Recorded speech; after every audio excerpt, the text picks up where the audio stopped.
So no mga idol, maayong buntag no. So ato ang video karon mga idol no. So magreakta sa usa ka vlogger nga negosyante no nga taga Cebu. Kini si Bit Pacquiao. So good job Bit Pacquiao no. So nalang ko'y gamay nga i-react no kabahin sa imuhang vlog nga ang usa sa pinakadako nga hinundan nga kung ano nga nibagsak ang saging no. Imong gipasanginlan nga ang dako nga hinundan mao ang lansones, durian ug mangustin no.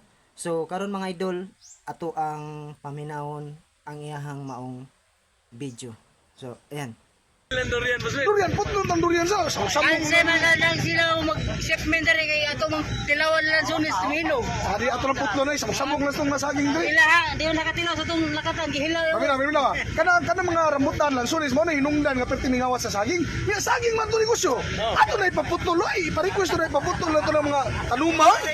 Saan man tao na taluma? Ipauling na. Saan man tao na samog lang na. Ay, paputol na ang durian, boss. Apil na ng durian. Ipasaw man, ipasaw ni mo. Apil. Okay. So, yan mga idol no. So, nadungog ninyo no. So, sa akong mga kaubanan nga taga Mindanao no, diri sa especially diri sa Davao City. No, so sure ko nga dili pa ni kaabot sa imuhang video Bit Pacquiao tungod kay dili pa man ko famous. Pero kung buligan ni siya sa panahon, i-share ni siya tanan sa taga Davao, taga Mindanao no. So sure gyud ko nga makaabot ni sa imuha. So akong react sa imuha Bit Pacquiao. So karon may istorya na to ni. Kanimo Bit Pacquiao, kung himuon nimong rason ang pagbarato sa saging mao ang mga lansones og rambutan ug durian nya sa imuhang giingon imong ipaputol, imuhang ipauling no tungod kay mao ang hinungdan. So nagpasabot nga ang imuharang sarili ang imuhang giunahuna. Sayot man siguro ka na makay ulo no, natay utok no dire nga ang kanang lansones ug durian rambutan no, once a year lang na siya mo bunga no, season lang na siya mo bunga no. So ang saging nga mao imong negosyo halos tanan nga bulan naa ng saging. So karon kamo nga mga buyer din ha sa saging, so kabalo na kita nga kasagaran sa mga buyer karon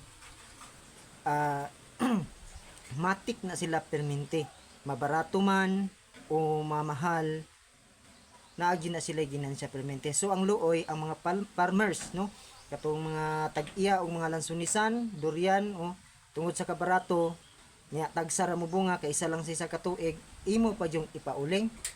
Unsa man ang imong utok na putos lang sa dahon sa ipil-ipil, Idol Bit Pacquiao no. So para sa kuha ako nakoy lansunisan, napoy durianan no. So sakit sa kuha paminawon ang imuhang vlog nga imong ipaputol.